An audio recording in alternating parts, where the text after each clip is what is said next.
राधे राधे। कार्तिक मास महात्म अध्याय 7। जय श्री कृष्ण। राधे राधे। आप सभी का दिन शुभ मंगलमय हो।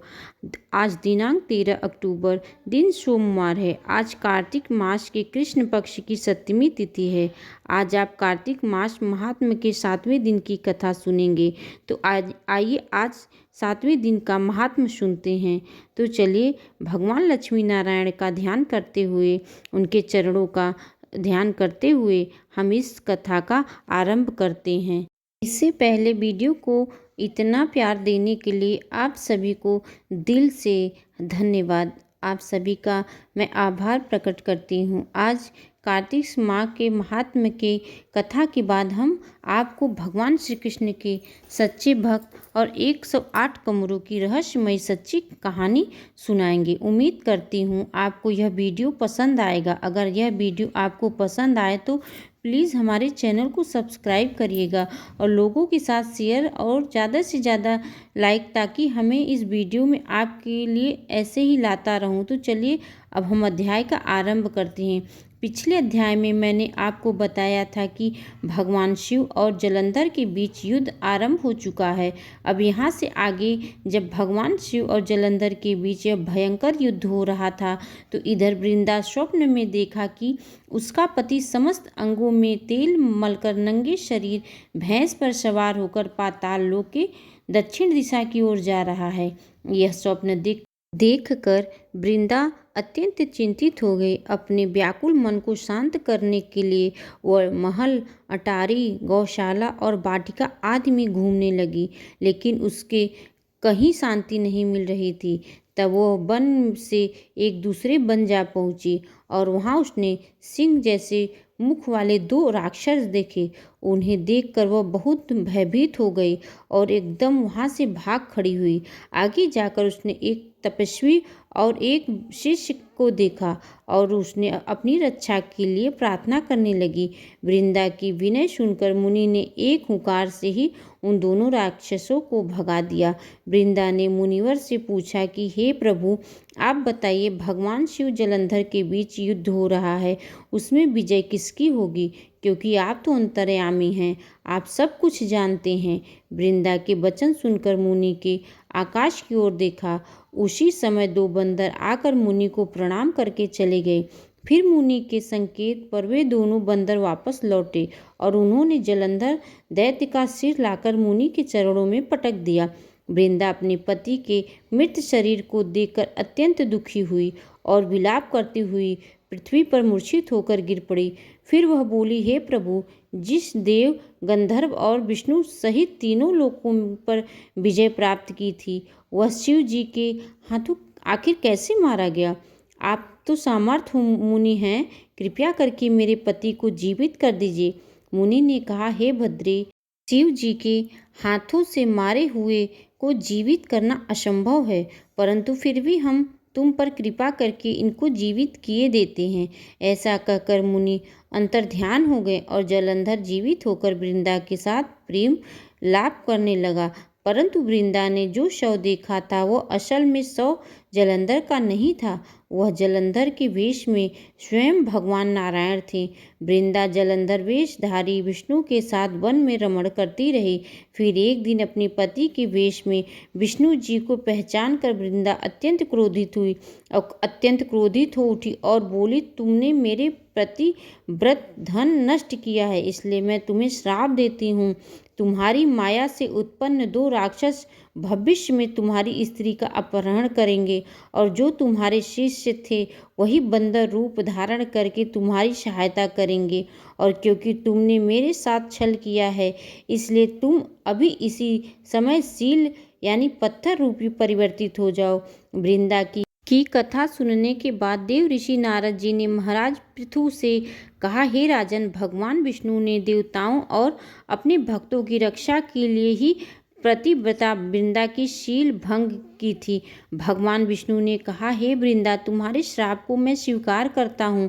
मैं शील रूप से परिवर्तित हो जाऊंगा, परंतु तुम भी वृंदा रूप धारण करके मुझे भी करके मुझे ही प्राप्त होगी। वृंदा ने अपने पति के चरणों का ध्यान करके विष्णु जी को मना करने पर भी अग्नि में प्रवेश कर दिया।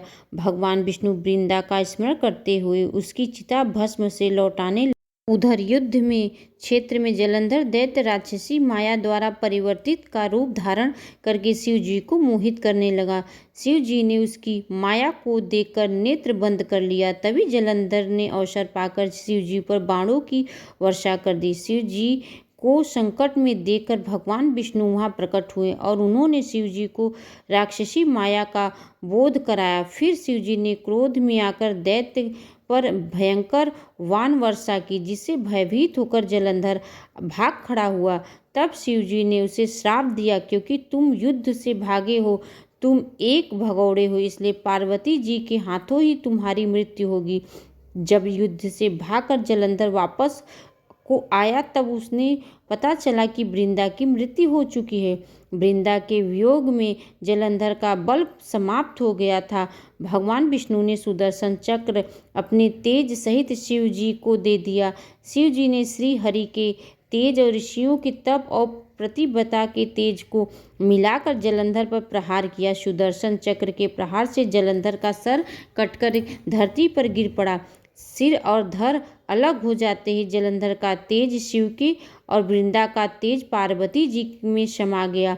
देवताओं ने शिव जी की स्तुति करते हुए कहा, हे महादेव, आप हम पर महान उपकार किया है, परंतु एक अनर्थ हो रहा है। भगवान विष्णु को वृंदा की चिता भस्म से लौट आ रहे हैं। अब कृपया करके इस संकट का निवारण कीजिए।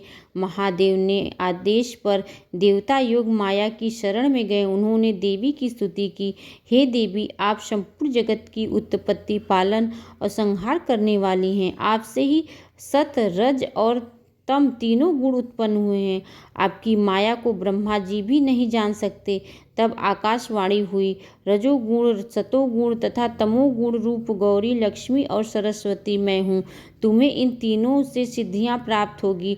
तीनों देवियों ने 3 बीज देवताओं को दिए और कहा, जहाँ भगवान विष्णु हैं वहाँ जाकर इन 3 बीजों को बो दो। देवताओं ने जब वृंदा की चिता में वो बीज डाले, उनके 3 वृक्ष उत्पन्न हुए। सरस्वती आंवला के रूप में, गौरी तुलसी के रूप में, लक्ष्मी मालती के रूप में। लक्ष्मी जी ने ईर्ष्या सहित अपना बीज दिया था, इसलिए मालती भगवान की पूजा में निंदित है।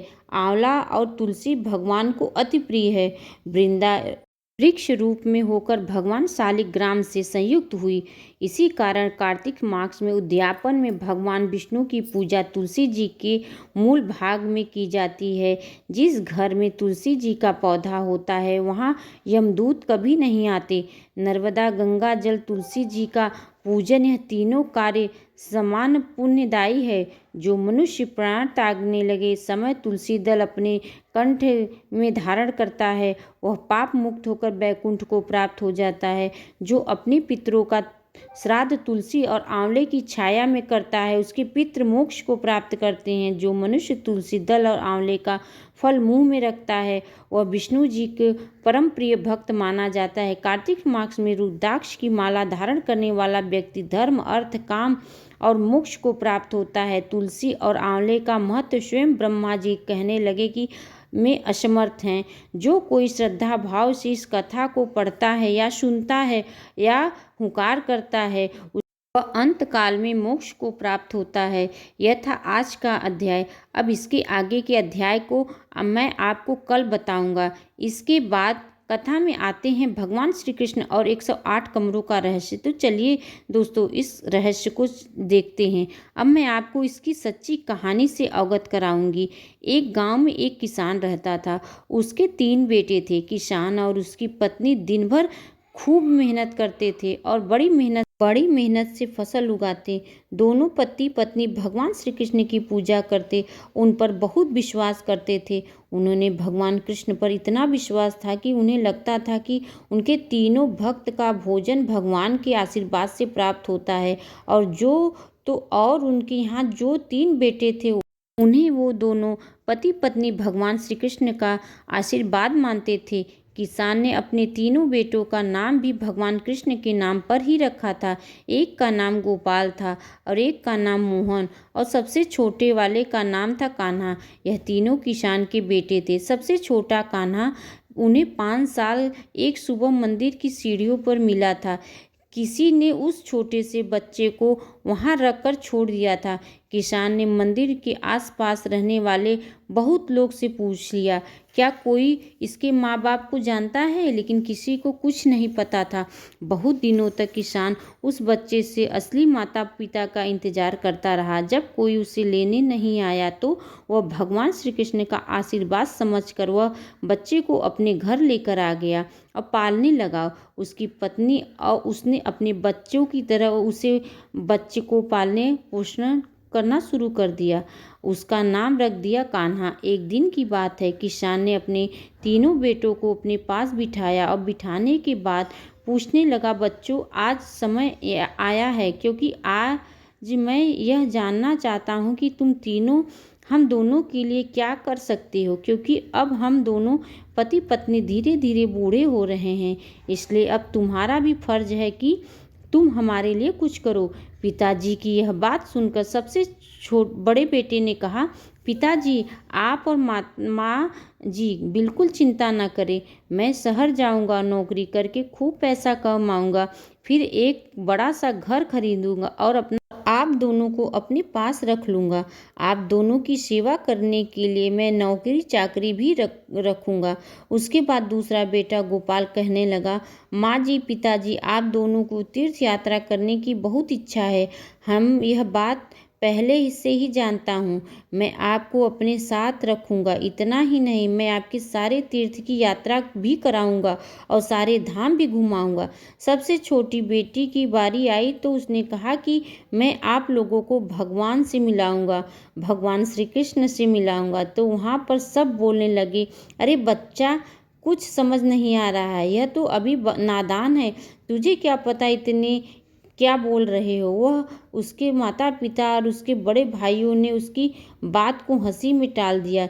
इधर नन्हा मुन्ना कान्हा रात भर यह सोचता रहा कि मेरे पिताजी ने यह कह तो दिया कि मैं आपको राधा कृष्ण के दर्शन कराऊंगा, लेकिन अब मैं राधा कृष्ण को ढूंढूंगा कहाँ। पता नहीं वे कहाँ रहते होंगे। मैं मठ मंदिर का घर भी नहीं जानता, अब क्या करूं। इस तरह कान्हा रात भर यह सोचता रहा और सुबह के समय जब घर में सब सो रहे थे तो कान्हा चिंता के मारे घर से निकल गया। उसने मन ही मन ठान लिया था कि मैं कैसे भी भगवान श्री कृष्ण और राधा रानी के दर्शन अपने माँ बाप को करवा कर ही रहूँगा। इस तरह से नन्हा मुन्ना कान्हा चलते चलते घने जंगल में गया और वहाँ जंगल में रास्ता भटक गया। चलता रहा, सुबह से शाम हो गई। शाम को थक कर जब कान्हा एक पेड़ के नीचे जाकर बैठा, नन्हे कान्हा के पाँव में कांटे चुभ गए थे और पैर बुरी तरह से दर्द कर रहा था। जोर से भूख प्यास भी लग गई थी, लेकिन खाने को कुछ भी नहीं था। वह पेड़ की छाया में वहाँ लेटा, वही नींद भी नहीं आ रही थी। उसी जंगल में एक बाबा जी कुटिया बनाकर रहते थे। जैसे ही उन्होंने पेड़ के नीचे छोटे से बच्चे को सोता हुआ देखा तो बाबा जी उसके पास ही बैठ गए और उसके सिर पर प्यार से हाथ फेरने लगे। जैसे ही किसी के हाथ का एहसास हुआ, कान्हा तुरंत उठकर झटपट से बैठ गया। साधु बाबा को देखते ही अब तो कान्हा जोर जोर से रोने लगा। जब साधु बाबा ने प्यार से पूछा, बेटा तुम इस घने जंगल में आखिर क्या कर रहे हो, तो बहुत डरावना जंगल है। तब कान्हा ने सारी बात साधु बाबा को बता दी, कैसे वह भगवान श्री कृष्ण और राधा रानी को ढूंढने के लिए निकला था, लेकिन जंगल में भटक गया। कान्हा की बात सुनकर साधु बाबा मुस्कुराने लगे और मन ही मन सोचने लगे, मैं इतने वर्ष से भगवान श्री कृष्ण को पाने के लिए तपस्या कर रहा हूँ, मुझे तो आज तक भगवान के दर्शन नहीं दिए। यह छोटा सा बच्चा ना जाने तो पूजा पाठ जानता है या नहीं, इसे क्या पता होगा कि भगवान होते क्या हैं। फिर भी यह भगवान को खोजने निकला है। वह अब साधु बाबा कान्हा को अपने साथ ही अपनी कुटिया में ले गए और कान्हा कहने लगे, बेटा आज तुम रात मेरे पास रुक जाओ, कल सुबह ढूंढ लेना अपने भगवान को। बाबा ने कान्हा को दूध पिलाया, बहुत सारा खाने को दिया, फिर वही साधु बाबा के पास जमीन पर ही बिस्तर लगाकर सो गया। अगली सुबह जब कान्हा की आंख खुली तो वह सब कुछ भूल गया कि वह कैसे अपना घर छोड़कर बाहर निकला था और कैसे भगवान श्री कृष्ण को खोजने निकला था। उसे अपने माता पिताजी से किया गया वादा भी याद नहीं रहा, यहाँ तक कि उसने उसका नाम तक भी नहीं याद रहा। अब साधु बाबा उससे कहने लगे, बेटा जब तुम्हारे घर का ही नहीं पता, तुम्हारे माता पिता का ही नहीं पता, तो एक काम करो, तुम मेरे पास ही मेरे साथ ही रहने लगो। मेरे पास एक गाय है, तुम दिन में उसे चराने के लिए ले जाना और शाम को जब मैं अपनी पूजा और तपस्या से लौटूंगा तो भिक्षा में जो चावल मिलेंगे उनका भात बनाऊंगा, फिर हम दोनों बड़े प्रेम से खाएंगे। बस फिर क्या, खाना तैयार हो गया। अब वह साधु बाबा के साथ ही रहने लगा। उसे बड़ा मज़ा आता था। शाम को साधु बाबा उसे भगवान की कहानियाँ सुनाते थे।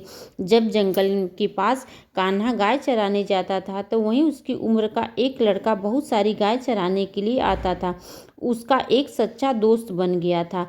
अब उसका नाम था कृष्ण। वह हमेशा अपने पास एक बांसुरी रखता था जिसे वह इतनी सुंदर तरीके से बजाता थी कि पास में बैठे कान्हा को अपने आसपास की सुध बुध नहीं रहती थी। कान्हा को हर दिन अपने दोस्त की बांसुरी सुनना बहुत अच्छा लगने लगा था। एक दिन की बात है, कान्हा को बहुत ज़ोर से भूख लगी। फिर उसने अपने दोस्त से कहा, मुझे बहुत ज़ोर से भूख लगी है, मैं खा लेता हूँ। पर बाबा भूखे रहते हैं। लेकिन आज सुबह जब उठा तो देखा बर्तन तो खाली था। कुछ नहीं खाया मैंने सुबह से। अपने दोस्त की बात सुनकर कृष्ण कहने लगे, अच्छा दोस्त, एक काम करो, चलो धान का खेत देखते हैं ना, वहाँ से 3 धान के दाने लेकर आएंगे, मैं तुम्हारे लिए खीर बनाऊंगा। अपने दोस्तों की बात सुनकर कान्हा हंसने लगा। इतनी जोर जोर से हंसने लगा कि कृष्ण मुस्कुराने लगा। उसे पता था कि कान्हा क्यों हंस रहा है, तो कान्हा खुद ही कहने लगा, अरे दोस्त, ऐसा भी कहीं हो सकता है कि 3 दाने मेरे लिए खीर बन जाए?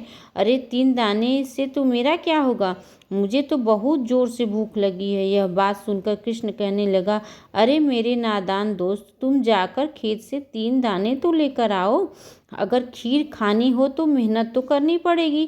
कान्हा तुरंत 3 दाना लेकर आ गया। तब कृष्ण ने गाय का दूध निकाल लिया और मिट्टी का एक छोटा सा बर्तन बना लिया, जिसे धूप में सुखाया। फिर 2-3 पत्थरों को रगड़कर चूल्हा बनाया। अब कान्हा जंगल में सूखी लकड़ियाँ और पत्तियाँ ढूंढने लगा और तब मिट्टी का बर्तन सूख गया था। अब कृष्ण ने उस बर्तन में गाय का दूध डाला और 2 पत्थरों को रगड़कर चूल्हा जलाया। फिर खीर बनाई। कान्हा एक पेड़ पर चढ़कर 2 पत्ते तोड़ लाया। जब खीर बन गई तो एक पत्ते में कृष्ण ने कान्हा के लिए खीर निकाल दी और दूसरे पत्ते में अपने लिए। कान्हा ने जैसे ही खीर मुंह में रखी, उसे खीर तो बहुत ही स्वादिष्ट लगी, लेकिन इतनी स्वादिष्ट खीर उसने कभी नहीं खाई थी। जितनी बार बर्तन से निकालते दोनों खाते और बर्तन खीर से फिर भर जाता।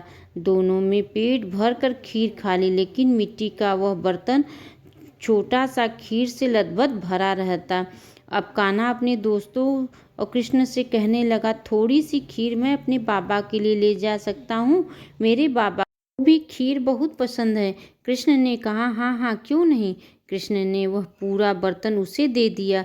इधर शाम को जब कान्हा ने बाबा को खीर वाला बर्तन दिया और उस दिन भर पूरी बात बता दी, कैसे कैसे दोस्तों ने केवल 3 धान के चावल इतनी खीर बन गई कि उन दोनों का पेट भर खाई और वह बर्तन भी अभी भरा है। तो साधु बाबा समझ गए। बाबा वर्षों से भगवान कृष्ण के ध्यान में लीन रहते थे, तपस्या करते थे, उन्हें प्रसन्न करने के लिए तरह तरह के उपवास करते थे। अब उन्हें विश्वास हो गया कि कान्हा का दोस्त कोई साधारण बालक नहीं, बल्कि वह साक्षात श्री कृष्ण ही हैं। सारी बात जानकर बाबा ने कहा, बेटा कल तुम अपने दोस्त को यहाँ लेकर आ सकते हो। अगर वह आ गया तो बहुत अच्छी बात होगी। अगले दिन जब कान्हा अपने दोस्त कृष्ण से मिला तो बाबा की बात बताई। कृष्ण ने कहा, ठीक है, शाम को चलेंगे। शाम को दोनों ने फिर से खीर बनाई और खीर खाने के बाद कृष्ण पेड़ के नीचे बैठकर बांसुरी बजाने लगे। आज अंधेरा बहुत हो गया था। कृष्ण ने कहा, चलो आज मेरे घर तो चलो, सुबह तुम्हारे बाबा की कुटिया में छोड़ दूंगा और तुम्हारे बाबा से भी मिल लूंगा। कान्हा को अपने दोस्त की बात बहुत अच्छी लगी। वह फिर कृष्ण के साथ महल जैसी गौशाला में गया जिससे 108 कमरे थे। कान्हा ने अपने जीवन में कभी इतना बड़ा घर नहीं देखा था। कृष्ण बोले, दोस्त तुम इनमें से किसी भी एक कमरे में सो जाओ, मैं भी जा रहा हूँ सोने। कृष्ण के जाने के बाद जैसे ही कान्हा ने कमरे का दरवाज़ा खोला, उसे राधा कृष्ण एक गाय थे। दूसरा खोला तो राधा रानी और कृष्ण थे और साथ में एक गाय थी।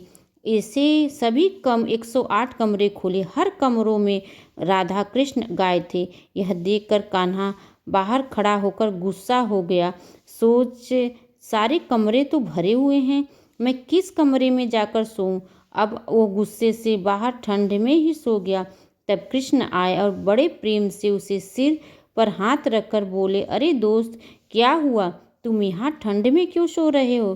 क्या तुम्हें ठंड नहीं लग रही है? मैंने तो कहा था 108 कमरे हैं, किसी में भी जाकर सो जाओ।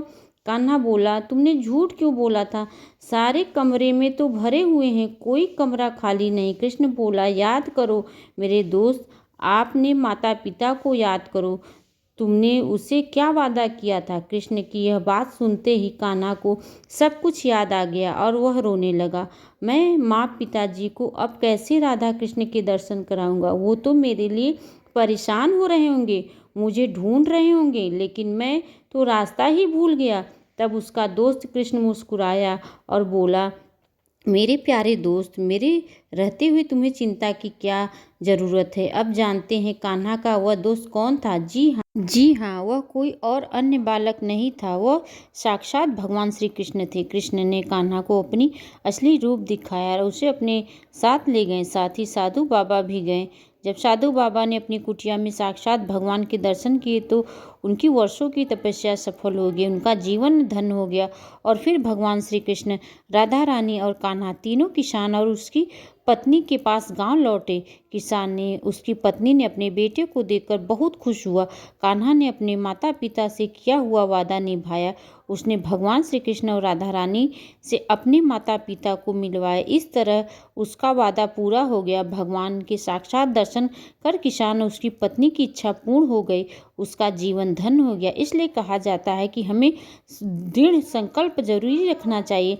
हमें जो काम भी करना चाहिए वह बिल्कुल दृढ़ संकल्प से करना चाहिए। कहते हैं ना, खोजने पर भी सब कुछ मिल जाता है, खोजने पर जो भगवान जब मिल जाते हैं। तो आपको इस कहानी से यही समझ आ गया होगा, भगवान विश्वास रखकर अपने माता पिता से जो वादा किया था उसे निभाया। इसलिए आप भी भगवान पर विश्वास रखकर अपने कर्म को करते रहिए और अपने माता पिता की किए गए वादे को आप जरूर निभाइए। साथ ही भगवान की भक्ति भी अवश्य कीजिए। आशा करते हैं आज की आपको यह कथा अच्छी लगी होगी। ऐसे ही वीडियो के लिए आपको हमारे चैनल को सब्सक्राइब कर ले और लोगों के साथ शेयर करें ताकि आपको ऐसे ही सुंदर कथा मिलती रहे। राधे राधे दोस्तों, वीडियो को अंत तक देखने के लिए आप सबका दिल से धन्यवाद।